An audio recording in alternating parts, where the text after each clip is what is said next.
Agora, nesta noite, quero que você leia comigo o Salmo 90, o Salmo 90. Quero falar hoje sobre a brevidade da vida. E serei breve, como fiz ontem à noite. O 10º versículo do 900 Salmo. Os dias de nossos anos são 3 anos e 10. Isso é 70. E se pela sua força são 80, isto é, 80, contudo a sua força é trabalho e tristeza, porque logo se corta e nós voamos. Quem conhece o poder da sua ira? Conforme o teu temor, assim é a tua ira. Portanto, ensine-nos a contar os nossos dias, para que possamos aplicar nosso coração à sabedoria. Você conta seus dias? Você percebe como cada dia é importante? Pense nisso. Deus disse que se você viver até os 70 anos, poderá viver até os 80. E as Escrituras dizem que se você viver até os 80 anos, é provável que tenha muito trabalho, tristeza, problemas e dificuldades. Ouvi falar de um passageiro de trem que estava distribuindo charutos, porque o trem de onde moro chegou no horário pela primeira vez em muito tempo. Isso foi há vários anos. O condutor disse que não poderia aceitar um charuto. Por quê? Ele disse, porque este é o trem de ontem.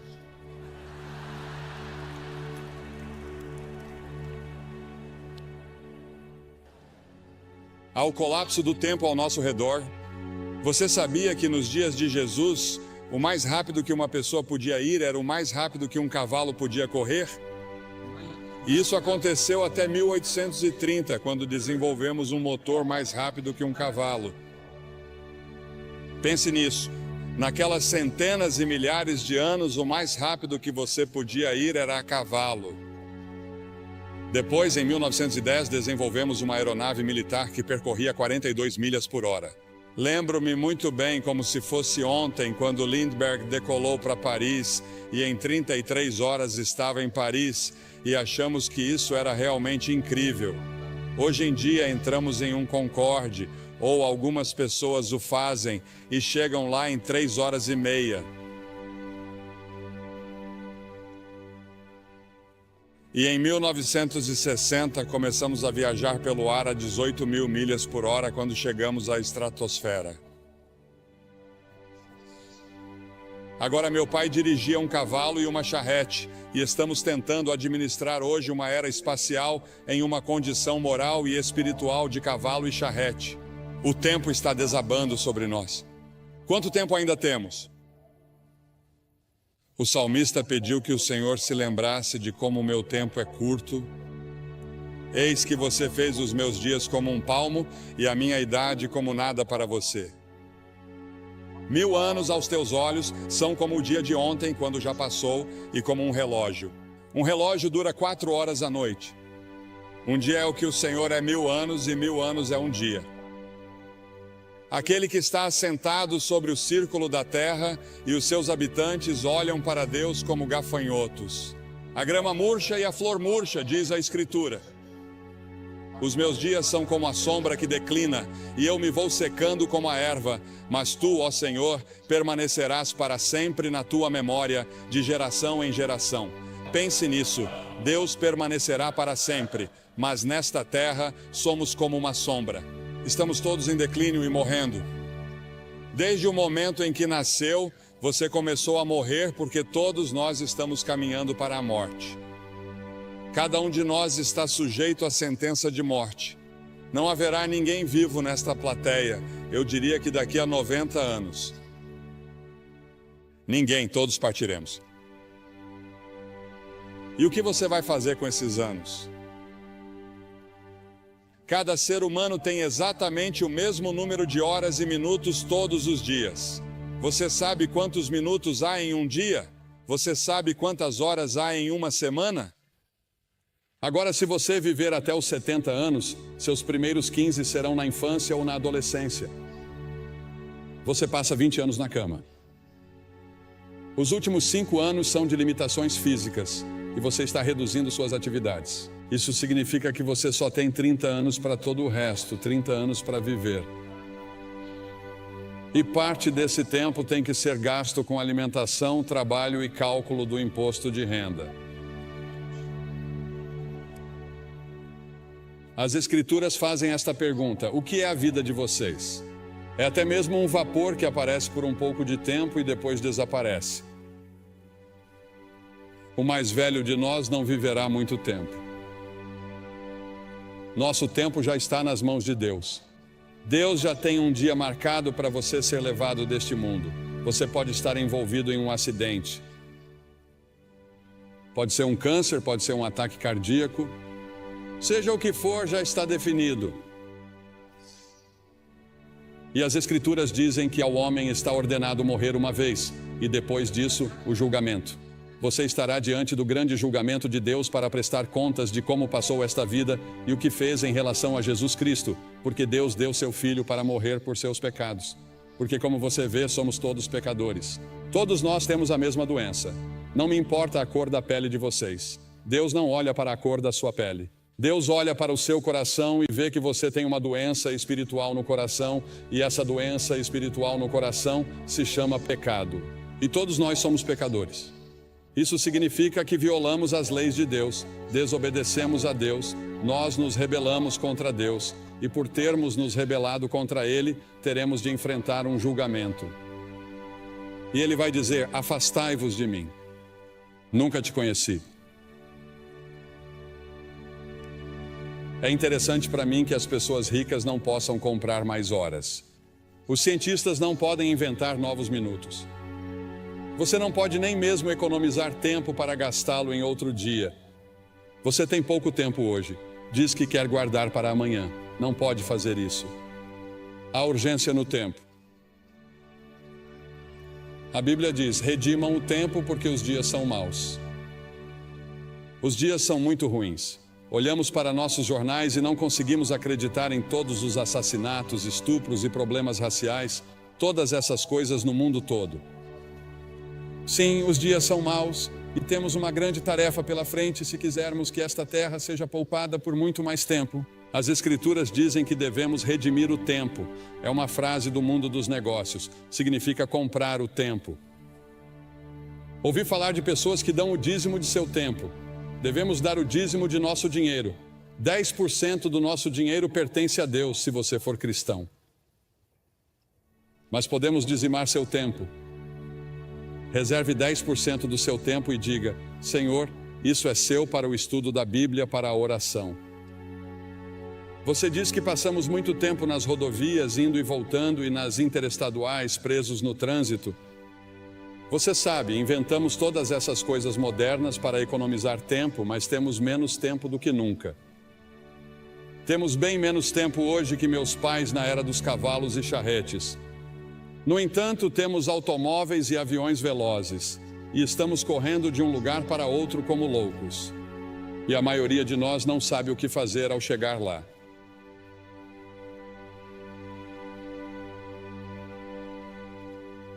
Você tem muito tempo, mas para quê? Você tem tempo para servir a Cristo. Você tem tempo para viver conforme sua vontade. Você tem tempo para obedecer a Ele. Você já fez como o salmista disse em 31:15 e se colocou à disposição de Deus quando ele disse: meus tempos estão em suas mãos.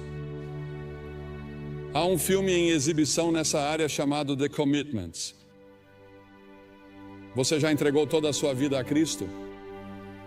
Isso já aconteceu com você? Ah, você diz sim, eu fui batizado, eu fui confirmado. Vou à igreja de vez em quando. De vez em quando penso em Deus. Mas você realmente se comprometeu com isso? Você está totalmente comprometida com Ele? E você tem certeza de que, se morresse neste momento, iria para o céu? Você tem certeza de que seus pecados estão perdoados? É por isso que Cristo veio e morreu na cruz e derramou seu sangue e Deus o ressuscitou dos mortos. Além disso, há a tirania do tempo. Ele nos controla e ficamos frustrados. Correr de uma coisa para outra porque achamos que não temos tempo suficiente para fazer tudo o que precisa ser feito. Jesus disse: enquanto é dia, importa que eu faça as obras daquele que me enviou. Chega a noite em que ninguém pode trabalhar. A noite virá até você e você não terá a oportunidade de servir a Deus. Sirva-o enquanto você pode. Sirva-o agora. Priorize-o em sua vida. No entanto, no final de sua vida, ele disse: eu terminei o trabalho que você me deu para fazer.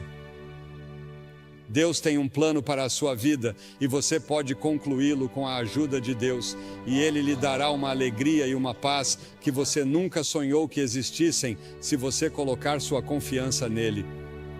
Ah, sim, quando Jesus deixou a terra, havia pessoas que precisavam ser curadas e vidas que precisavam ser tocadas, mas Jesus disse que havia terminado a obra que lhe havia sido designada. Pelo Pai, Deus designou um trabalho que somente você pode realizar. Você é único. Ninguém pode tomar o lugar de vocês. E Deus precisa de você em seu reino. O tempo pode ser nosso aliado ou nosso algoz. Mesmo assim, o tempo é incrivelmente justo e perdoador. Não importa quanto tempo você tenha desperdiçado no passado, você ainda pode ter o amanhã.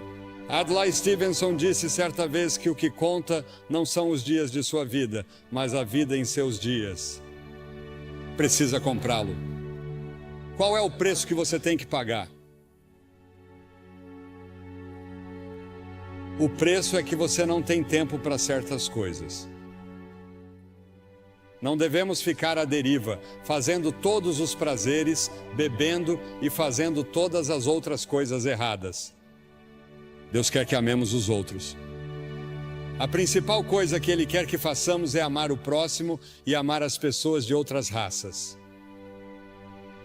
A única coisa que distingue um crente dos outros é o amor que domina a sua vida. Sua vida deve ser cuidadosamente planejada. Depois há o término do tempo. Irmãos, o apóstolo Paulo disse em 1 Coríntios que o tempo é curto. No Apocalipse ele nos diz que o tempo não existirá mais. Jesus e seus discípulos passaram os 94 versículos de Mateus 24 até o final do capítulo 25 falando sobre o fim dos tempos. Ao nos aproximarmos do fim dos tempos, lemos em Apocalipse 12 que o diabo estará freneticamente ativo, porque sabe que seus dias estão contados. Sim, existe um demônio. Existe um Satanás. Ele é uma pessoa real e eles são demônios reais e vão lutar por sua alma esta noite, porque Satanás não quer desistir de você. Ele lutará para manter você no reino dele, pois existem dois reinos. Há o reino do diabo e há o reino de Deus, e você tem o direito de escolher em qual deles quer estar. É claro que não sabemos quando será o momento da vinda de Jesus. Em Marcos 13 é-nos dito que o céu e a terra passarão, mas daquele dia e hora ninguém sabe. Portanto, cuidado, vigie e ore, pois você não sabe qual é o seu tempo. Não sabemos quando Deus virá nos buscar. Em Romanos 13, o apóstolo diz que, conhecendo o tempo, já é hora de despertarmos do sono, pois a nossa salvação está mais próxima agora do que quando cremos. A noite já passou, o dia está próximo, portanto lancemos fora as obras das trevas e vistamos a armadura da luz. A Bíblia usa várias vezes a frase "o tempo está próximo". Jesus nos disse para discernirmos os sinais dos tempos. Um dos sinais é que a iniquidade será abundante. Pegue seus jornais e assista ao noticiário. A iniquidade é abundante em todos os lugares. Não apenas em Nova York, não apenas em Nova Jersey, mas em todo o mundo. Quando a lista for chamada no céu, você estará lá? O nome de vocês está escrito no livro da vida? Porque as Escrituras dizem que se o seu nome não estiver no livro da vida do Cordeiro, você nunca entrará no céu. Seu nome neste momento está no que é chamado na Bíblia de livro. E sob seu nome estão todos os pecados que você já cometeu, todas as coisas erradas que você já pensou, todas as suas intenções erradas. Está tudo lá registrado e você será confrontado no julgamento. Mas quando você vem a Cristo e se apresenta total e completamente a Ele como Salvador e Senhor, Ele apaga tudo o que está nesses livros e escreve seu nome em outro livro, o livro da vida. No livro do Cordeiro, O nome de vocês está escrito lá? Se meu nome não estivesse escrito ali e eu não soubesse, eu não sairia deste prédio esta noite até ter certeza. Porque talvez nunca mais haja outro momento como este na vida de vocês. Esta é a hora de você estar com Deus. E então a brevidade do tempo exige ação imediata. O fato de que o tempo é curto exige que façamos algo a respeito agora, porque as Escrituras dizem em 2 Coríntios 6:2 que agora é o tempo aceito, não amanhã, hoje. O que você deve fazer, faça-o agora. O dinheiro que você deve doar, doe-o agora. Testemunhe agora às pessoas que deve. Toda vez que o relógio marca o tempo, ele parece dizer agora. Hoje, se vocês quiserem ouvir sua voz, não endureçam o coração. Você pode endurecer seu coração. Se você ouvir uma mensagem como essa, isso pode ser muito perigoso, porque você endurecerá seu coração. E na próxima vez que você ouvir o Evangelho, seu coração ficará cada vez mais duro. Venha a Cristo agora. Se houver um sussurro em seu coração de que você precisa vir, você vem. Depois há o aviso do tempo. Um dia será tarde demais para sua alma. O tempo é muito curto para indecisões e vacilações. Você não deve ficar entre duas opiniões. Os tolos dizem que há tempo de sobra. O diabo diz que você tem tempo de sobra. Todas as manhãs você tem 86.400 segundos para gastar e investir. A cada dia, o nome do banco abre uma nova conta com você. Talvez não haja amanhã. Venha agora. As Escrituras dizem, visto que todas essas coisas hão de acontecer, que tipo de pessoas vocês devem ser? Li um artigo há alguns anos falando sobre algumas pessoas que estavam se divertindo muito na véspera de Ano Novo, e o autor do artigo disse que elas bebiam como se não houvesse amanhã. Provavelmente todos vocês já ouviram a música, em outro momento e em outro lugar, e é isso que o diabo sussurrará em seu ouvido esta noite. Quando eu lhe disser que você precisa vir e assumir seu compromisso com Cristo, com essas centenas e milhares que já vieram nesta cruzada, o diabo dirá, espere, outra hora, outro lugar. Este não é o momento. Este é o momento. O simples fato de você estar aqui indica que é a hora. Por alguma estranha coincidência ou providência, Deus trouxe você aqui esta noite.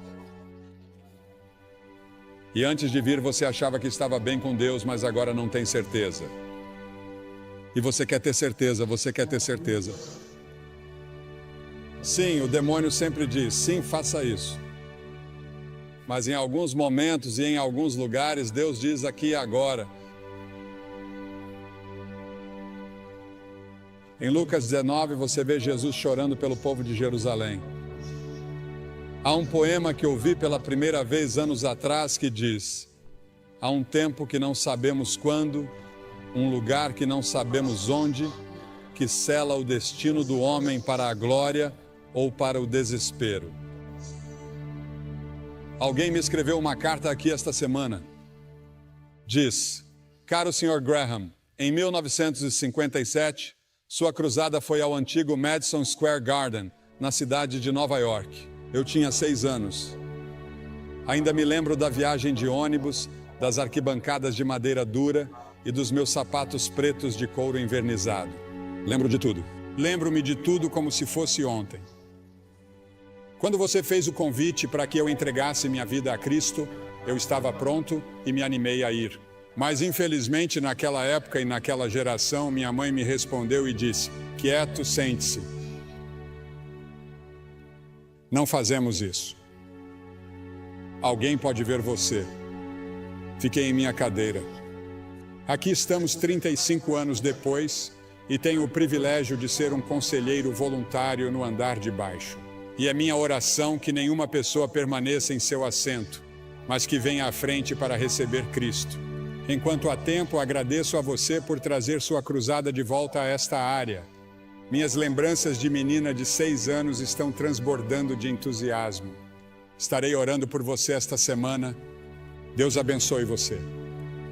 Há um homem dessa região sobre o qual Cliff Barrows me falou ao telefone hoje. Sua família estava insistindo para que ele ficasse aqui porque ele não acreditava. E ele fazia questão de dizer às pessoas que não acreditavam em Cristo. Ele não era um crente. Mas ele não ficaria aqui e não viria. E ele não queria aceitar as reivindicações de Cristo. Em vez disso, ele foi para as Ilhas Bahamas e de manhã cedo morreu de ataque cardíaco.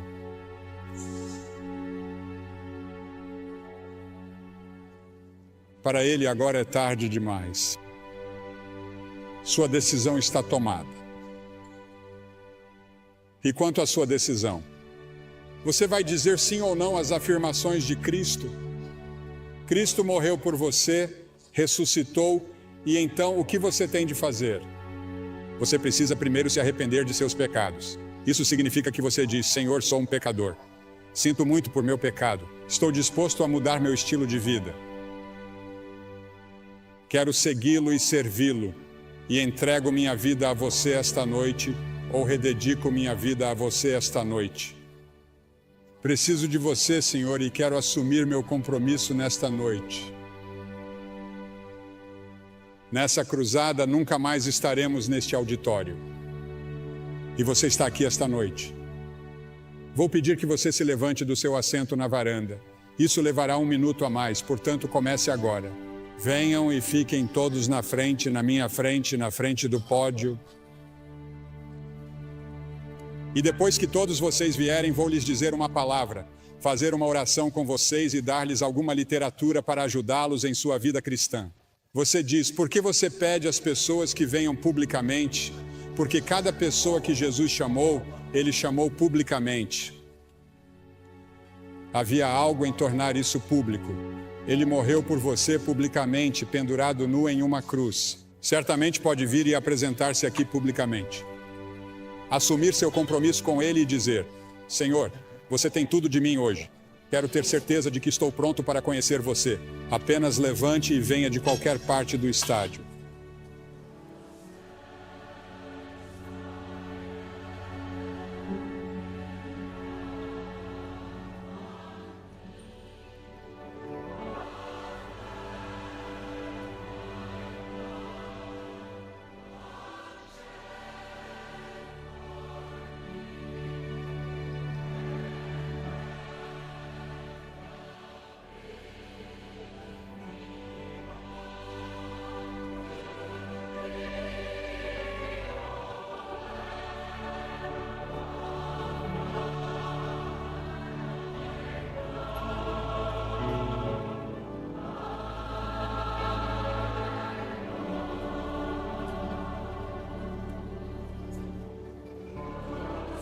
Enquanto muitos outros ainda estão chegando, quero dizer uma palavra a vocês que talvez estejam assistindo pela televisão, porque esses cultos estão sendo gravados em fita para serem exibidos no final deste ano ou no início do ano que vem.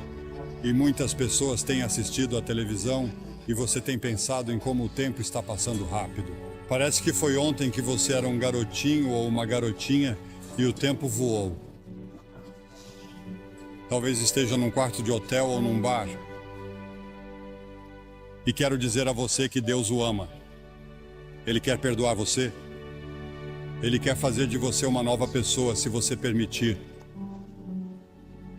Você pode assumir esse compromisso onde está agora. Jesus Cristo prometeu que voltaria à Terra. E, senhoras e senhores, Jesus Cristo cumprirá essa promessa. Você está pronto? A esperança da vinda de Cristo deve nos fazer caminhar como discípulos do Senhor Jesus Cristo. Devemos ser sal e luz no mundo e devemos trabalhar como se Cristo não viesse por 1000 anos, mas devemos viver como se Ele viesse esta noite. Você está convidado para uma jornada de descobertas na Biblioteca Billy Graham. Refaça a trajetória de Billy Graham, de humilde fazendeiro a embaixador internacional do amor de Deus por meio de multimídia, fotos e memorabilia. Mas o fruto do Espírito é o amor.